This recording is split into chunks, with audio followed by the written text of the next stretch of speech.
শৰৎ আহিল। শৰৎ মানেই শুভ্ৰ শেৱালি, শৰৎ মানেই পূজাৰ আগমনী, শৰৎ মানেই শিল্পীৰ হাতৰ পৰশত প্ৰাণ পাই উঠা মৃন্ময় মূৰ্তি, শৰৎ মানেই শুভ্ৰ জোনাকৰ জিলিকনি।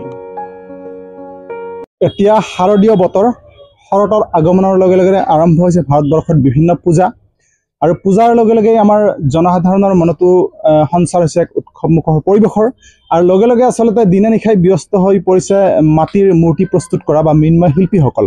আচলতে এই সময়ত তেওঁলোকৰ আহৰি নাই, কাৰণ বিভিন্ন পূজা ইতিমধ্যে আহি আছে, দুৰ্গা, লক্ষ্মী, কালী ইত্যাদি বিভিন্ন পূজা, আৰু তেওঁলোকৰ বহুতো আচলতে মূৰ্তি প্ৰস্তুতৰ কাম আছে। গতিকে আমি আছোঁ এতিয়া বঙাইগাঁও জিলাৰ পাতিলাদাহ বজাৰত অৱস্থিত যি মৃন্ময় শিল্প বা মাটিৰ মূৰ্তি প্ৰস্তুত কৰা এক উদ্যোগত, আৰু ইয়াত যিখিনি শিল্পী আছে তেওঁলোকৰ লগত আমি কথা পাতিবলৈ চেষ্টা কৰিম। লগতে আমি দেখুৱাবলৈ চেষ্টা কৰিম তেওঁলোকে কি ধৰণে মূৰ্তি প্ৰস্তুত কৰে, তেওঁলোকৰ মনৰ ভাৱ কি, তেওঁলোকৰ কিবা সমস্যাৰ সন্মুখীন হৈছেনে, তেওঁলোক সুখী নে ইত্যাদি বিভিন্ন বিষয়।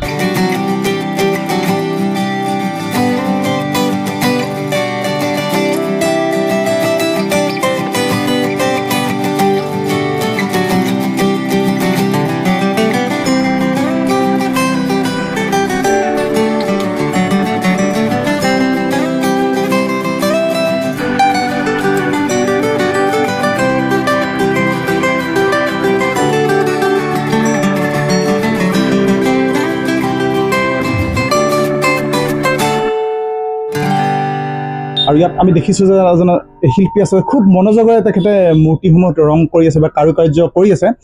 আপোনাৰ ভাল নামটো জনাব। মোৰ নাম গোপাল পাল। ক'ত ঘৰ আপোনাৰ? মোৰ ঘৰ বৰপেটা ৰোড।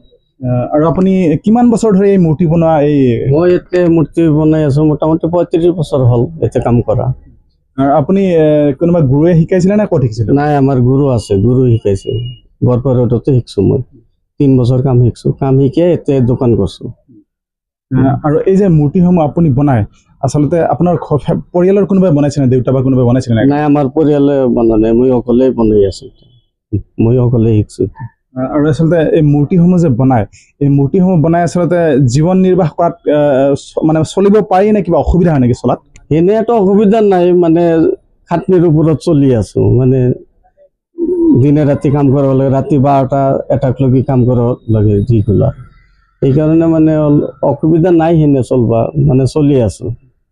আৰু আচলতে অকল ছিজন বা পূজাৰ বতৰতে এই মূৰ্তি বনাই নাই, বছৰৰ আন সময়তো মূৰ্তি বনায়? নাই, আমি ধৰক শাওণ মাহৰ পৰা ছিজন আমাৰ একেবাৰে ৰাসক লগি, তাৰপিছত মানে আছে টুকটাক আছে, কিবাখিনি পূজা আছে, ঘৰুৱা পূজা, সেইগিলা বনাওঁ। আৰু এই যে মূৰ্তিসমূহ বনাই যে, মূৰ্তিসমূহ আচলতে বনাওঁতে কি কি সামগ্ৰী বা উপকৰণৰ দৰকাৰ হয়? এই বহুত বস্তু লাগে। বৰ্তমান মিচিং লাগে, কাঠ কাটাৰ মিচিং লাগে, কাঠ, বাঁহ, চুতলি, গাজাল, ৰং, বহুত বস্তু লাগে আজিকালি। প্লাই লাগে, চুতলি লাগে, বহুত বস্তু লাগে।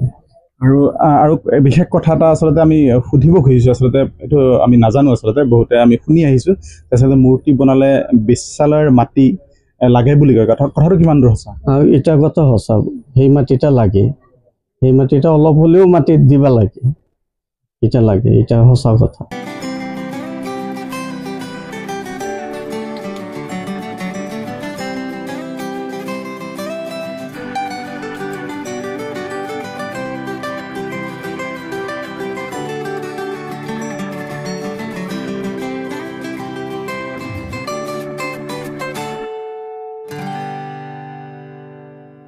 আমি দেখিছোঁ আন এজন মৃন্ময় শিল্পী, তেখেতেও আচলতে ব্যস্ত হৈ আছে এতিয়া, যিহেতু পূজাৰ বতৰ, তেওঁলোকে দিনে নিশাই ব্যস্ত নিজৰ কামত, গতিকে তেওঁলোকৰ লগত আমি কথা পাতিবলৈ চেষ্টা কৰিম। আপোনাৰ পৰিচয়টো দিব। মোৰ নাম অবিনাশ পাল, মোৰ ঘৰ জনীয়া, বৰপেটা ডিষ্ট্ৰিক্ট। আপুনি কিমান বছৰ ধৰি এই কাম কৰি আছে? মোটামুটি 18-20 বছৰ ধৰি কৰি আছোঁ। আৰু আপুনি ক'ত শিকিছিলে, কেনেকৈ শিকিছিলে? মই ইয়াতে শিকছোঁ, ঘৰত অলপ চলপ কৰিছোঁ, এইখিনিয়ে বেছি কৰিছোঁ, ইয়াতে কৰিছোঁ। আৰু এই আচলতে মৃন্ময় শিল্প বুলি কয় বা মাটিৰ বস্তু মানে, এই কামটো কৰি আপুনি সুখী নে? মই সুখী, আমি চলি আছোঁ, খাই আছোঁ। আৰু আপুনি বিচাৰেনে যে আপোনাৰ ল'ৰা ছোৱালীও এই কামটো শিকক বা কৰক ভৱিষ্যতে?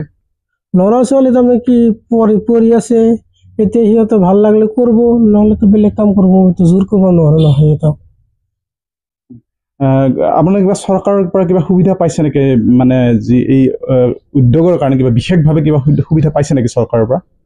আজিলৈকে আমি ইমান বছৰ কাম কৰি আছোঁ, আমাৰ মালিকে ধান ধৰি চৰকাৰৰ ফালৰ কোনো সুবিধা পোৱা নাই আৰু কোনো ফালৰ পৰা চৰকাৰে আজিলৈকে পাইছিলে নহয় ইয়াতে দোকান আছে চৰকাৰে গম নাপায় আজিলৈকে কোনো লোন চোন একো নিদিয়ে মালিকে কেনেকৈ চলি আছে অভাৱত আমিও চলি আছোঁ মালিকৰ লগত মিলাই মিলি কৰি আছোঁ আৰু সেনেকৈ চলি আছোঁ আজিলৈকে কোনো অসুবিধা একো দিয়া নাই চৰকাৰৰ পৰা একো পোৱা নাই যিনক আচলতে আমি আমাৰ নিউজ টাইম 3 ফালৰ পৰা আমি চৰকাৰী কৰ্তৃপক্ষক অনুৰোধ জনাইছোঁ যদি এওঁলোকৰ কাৰণে কিবা তেনেকুৱা আঁচনি আছে বা নাথাকিলেও কিবা হয়তো আঁচনি প্ৰৱৰ্তন কৰক এওঁলোকৰ ফালে অকণমান চকু মেলি চাওক যাতে এওঁলোকে আচলতে যিটো মহান কাম কৰিছে মহান শিল্প বা দুৰ্লভ শিল্প গতিকে এওঁলোককো অকণমান সহায় কৰিলে নিশ্চয় সুবিধা হ'ব লগতে আমি এই মৃন্ময় শিল্পীসকললৈ আমাৰ নিউজ টাইম 3 ফালৰ পৰা আমি শাৰদীয় শুভেচ্ছা জ্ঞাপন কৰিছোঁ তেওঁলোকৰ এই শাৰদীয় বতৰতে মনৰ আশাবিলাক পূৰণ হওক তেওঁলোক সফল হওক তেওঁলোকৰ জীৱন পোহৰেৰে উজ্বলি উঠক ধন্যবাদ।